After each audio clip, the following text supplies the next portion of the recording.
Doctor மைக்லீஸ் music therapy channel. இன்றைய பதிவிலையும் டாக்கிங் த டாக் என்ற தலைப்பில் சில செய்திகளை நம்ம பகிர்ந்துக்கலாம். டாக்கிங் த டாக்னா என்ன? Effective communication.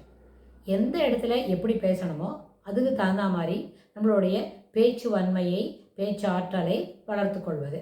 வகுப்பறையில் பேசுறதுனா எப்படி இருக்கணும்னு சென்ற பதிவில் பார்த்தோம். ஆனால் இதில் நம்ம பேச்சாற்றலை வளர்த்து கொள்ள வேண்டும் அப்படின்னா அதற்கு முக்கியமாக முதல் விஷயம் அவனோட காக்னிட்டிவ் எபிலிட்டிஸில் நிறைய அளவில் பெரிய ரிசர்வ்ஸ் நம்ம வச்சுக்கணும், நிறைய படிக்கணும்.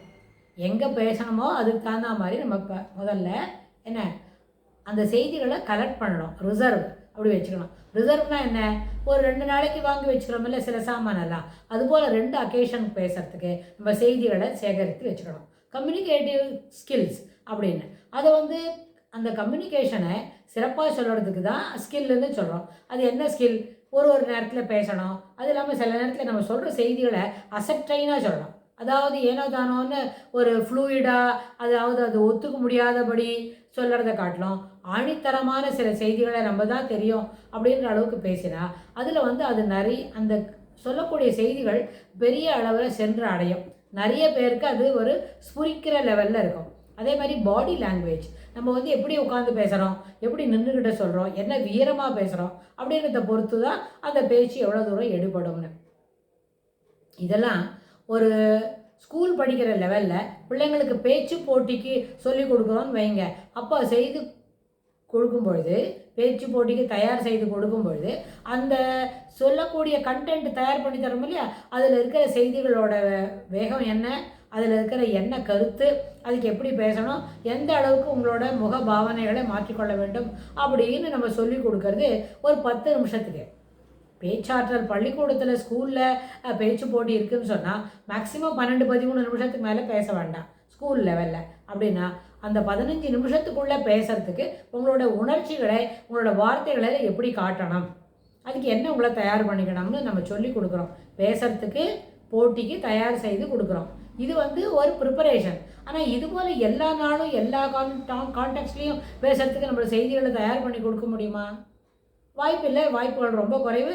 அது சாத்தியம் கூட இல்லை. சில நேரத்தில் நம்ம எங்கேயோ போகிறோம், யாரோடய பேச போகிறோம் அப்படின்னா அவங்க என்ன கேள்வி கேட்பாங்கன்னு தெரிஞ்சாதானே நம்ம பதில் தயார் பண்ணிட்டு போக முடியும். பொதுவாக நம்ம வயதுக்கு உட்பட்டது, நம்ம படிப்புக்கு அதுக்கு அதனோட அந்த கான்டெக்ஸ்டுக்குள்ளே இருக்கிறது தான் நம்ம கேட்க போகிறாங்க.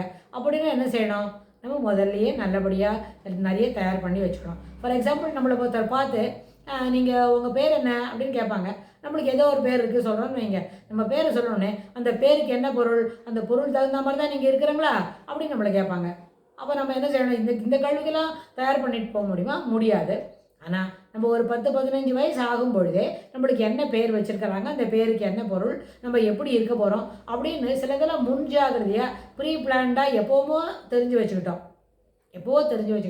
அது இன்றைக்கி அதை பயன்படுத்த முடியும். அதனால் ஆர்டிகுலேஷன் ஆஃப் கான்வர்சேஷன்றது கம்யூனிகேஷன் ஸ்கில்ஸை கம்யூனிகேஷன் ஸ்கில்ஸை மேம்படுத்துறது போலவே சில செய்திகளை நம்ம எப்போவுமோ தெரிந்து வச்சுட்டு அதை எப்போ தேவையோ அப்போ பயன்படுத்திக்கலாம். அது கூட இந்த டாக்கிங் த டாக்ன்ற அந்த கான்வர்சேஷனில் எதை பற்றி பேசுகிறோமோ அதுக்கு அது பயன்புடையதாக இருக்கும், பயனுள்ளதாக இருக்கும், பயன்படும் கூட. நம்ம தயார் பண்ணி வச்சுருக்கிறோம் இல்லையா, அதுபோல் சில நேரத்தில் ஒரு விளையாட்டு இடத்துல பேச போகிறோம், ஸ்போர்ட்ஸ் ஈவெண்ட் நடுவில். அப்போ என்ன செய்யணும்? அந்த ஸ்போர்ட்ஸ் ஈவெண்ட்டுக்கு என்ன தொடர்புடைய செய்திகளோ அதை நம்ம தயார் பண்ணிக்கணும், அப்புறம் போய் பேசணும். ஆனால் உண்மையில் நம்மளுக்கு போட்டு கொடுத்தா ஸ்போர்ட்ஸ் ஈவெண்ட்டுக்காக தயார் பண்ணிக்கணும். இதுவே ஸ்போர்ட்ஸ் தெரிஞ்ச ஒருத்தர், ஸ்போர்ட்ஸ் ஏற்கனவே அவர் ஒரு கேம்ஸ் டீச்சராக இருக்கிறாரு, அவரை போய் அந்த ஸ்கூலில் பேச சொன்னால் அவர் எதையுமே தயார் பண்ண வேண்டாம். அவர் டைரெக்டாக போயிட்டு அந்த கூட்டத்தில் பிள்ளைங்களுக்கு நடுவில் இருந்து பேசிட்டு பிள்ளைங்கள்ட்ட நிறைய ஒரு ஊக்கப்படுத்தக்கூடிய செய்திகளை தானாக சொல்லுவார். எப்படி அது? Is already in that field. அவர் ஏற்கனவே ஸ்போர்ட்ஸ் ரிலேட்டடாக இருக்கிற நிறைய செய்திகள் அவர்கிட்ட சேகரித்து இருக்கும். அதனால் அவர் உடனே இமிடியேட்டாக பேசுவார். இது ஸ்போர்ட்ஸ் ரிலேட்டடாக இருக்கிற செய்திகளுக்கு மட்டும் இல்லை, இது ஆன்மீகம் தொடர்புடைய செய்திகளாக இருந்தாலும், சங்கீதம் தொடர்புடைய செய்திகளாக இருந்தாலும், இல்லை இன்னும் சில முக்கியமான விஷயங்களாக இருந்தாலும் அதை நம்ம என்ன செய்யலாம்? ஏற்கனவே நம்மளுக்கு தெரிஞ்சிருந்தது.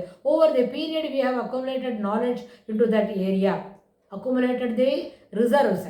நிறைய அளவில் காக்னிட்டிவ் எபிலிட்டிஸ், அதாவது என்ன சொல்கிறோம், perception, learning, cognition, memory, attention, focusing அப்படின்னு மேலேருந்து கீழேயும் கீழேருந்து மேலே, அது எந்த இறங்கு வரிசையில் சொன்னாலும் ஏறு வரிசையில் சொன்னாலும் அதை அப்படியே நம்ம என்ன பண்ணுறோம், அதுபோல் அனுசரிக்கும் பொழுது நம்மளால் என்ன பண்ண முடியும், நம்ம ஏற்கனவே தயார் பண்ணி வச்சதை நம்மளால் ஒரு இடத்துல பேச முடியும். இதுக்கு சின்ன உதாரணம், இப்போ சண்டை பதிவில் கூட நம்ம சொன்னோம், ஏற்கனவே ஒருத்தருக்கு நல்லா பாட தெரியும், அவங்களுக்கு இப்போ வந்து ஒரு ப்ரோக்ராம் வந்திருக்கு, ஒரு 15-20 நிமிஷம் பேசணும் அப்படின்னா அவங்க என்ன பண்ணுவாங்க, அந்த 20 நிமிஷத்துக்கு என்ன பாட்டு பாடலான்னு தயார் பண்ணி அதை 2 தடவை 4 தடவை பாடி பார்த்து அதுக்கு ஒரு 4-5 நாள் இருந்தால் 2-3 நாள் ரிஹர்சல் கொடுத்து அப்புறமா அந்த ஈவெண்ட்டில் போய் ப்ரேயர் சாங்கோ நடுவில் பஜன்ஸோ என்ன வேணுமோ அதுக்கு பாடிட்டு வருவாங்க. அது நம்ம சாதாரணப்பட்டவங்க எல்லாருமே நம்மளுக்கு ஒரு வாய்ப்பு கிடைச்சதுன்னா அப்படி தான் செய்வோம். ஆனால் இதுவே ரொம்ப நாளாக ஒருத்தர் பாடிட்டு இருக்கிறாங்க, ஜஸ்ட் லைக் தட் ஒரு இடத்துக்கு போகிறாங்க, மேடம் நீங்கள் வாங்க ப்ரேயர் பாடிடுங்க அப்படின்னு சொன்னால் it is not at all issue for them. நான் ப்ரிப்பேர் பண்ணவே இல்லையே அவங்க சொல்ல மாட்டாங்க. என்ன செய்வாங்க, உடனே ஸ்டேஜ் முன்னாடி போய் நின்று மைக்கை பிடிச்சிக்கிட்டு என்ன ப்ரேயர் பாடணும்னு சொல்கிறாங்களோ, ஒருவேளை அன்றைக்கி என்ன கிழமையோ அந்த கிழமைக்கு உள்ள த டே ஆஃப் த வீக் அதுக்கு தகுந்த மாதிரி கூட அவங்க பாட்டெல்லாம் பாடுறதுக்கு வாய்ப்பு உண்டு. அதெல்லாம் சரி செய்யக்கூடியது தான். இது என்னாச்சு, prepared, planned, already learnt things can be expressed easily and expressively சொல்லலாம். அதே சமயத்தில் அது வெல் டிஃபைன்டாகவும் இருக்கும் நம்ம சொல்லக்கூடிய முறைமையில். இது பேசுறதுக்கும் ஏற்புடையது தான், பாடுவதற்கும் ஏற்புடையது தான். ஆனால் டாக்கிங் த டாக்னு வரும்போது ஆர்டிகுலேஷன் ஆஃப் கான்வர்சேஷன் எப்போவுமே திறம்படவும் கிளியராகவும் கிறிஸ்டல் கிளியராகவும் இருக்கும். ரொம்ப ஒரு மாதிரி என்ன இருக்கக்கூடாது, ஒரு ஸ்மட்ஜியாக சொல்லக்கூடாது. அதே சமயத்தில் கிறிஸ்டல் கிளியராக சொல்ல வந்த செய்தியை தெளிவாகவும் சுருக்கமாகவும் சொல்லக்கூடிய நேரத்துலையும் சொல்லலாம். உங்களுக்கு 15 நிமிஷம் தான் கொடுக்குறாங்க பேசுகிறதுக்குன்னு சொன்னால் அதை 13 அல்லது 14வது நிமிஷத்துலேயே முடிக்கிறதுக்கு உண்டான வைண்டிங் அப் மைண்ட் செட்டோட செய்திகளை நம்ம என்ன பண்ணோம், சேகரித்து சொல்லிட்டு வரலாம். கொடுத்த நேரத்துக்கு மேலே பேசும்பொழுது அடுத்தவங்களோட டயத்தை நம்ம எடுத்துக்கிறோம், அது ஒரு தவறு. அதே நேரத்தில் இந்த சொல்ல வந்த செய்தி ரொம்ப லம்பியாக என்ன போயிடும், லூசிடாக இருக்கிறது மேலே ரொம்ப எல்லோரும் என்ன தெரியுமா சொல்லுவாங்க, தமிழில் சொல்லணும்னா ரொம்ப தொணக்கிறாங்க அப்படின்னு ஆயிடுவாங்க. அதுபோல் இல்லாமல் கிறிஸ்பாக சொல்லணும்னு சொன்னால் you should plan for it. அந்த சொல்லக்கூடிய செய்திகளை தெளிவாகவும் ஏற்புடையதாகவும் சொல்லணும் அப்படின்னு சொல்லி இந்த பதிவை நம்ம நிறைவு செய்கிறோம். இதுக்கு தொடர்புடைய செய்திகளை வரப்போகிற பதிவுகளிலும் பார்க்கலாம். தேங்க்ஸ்.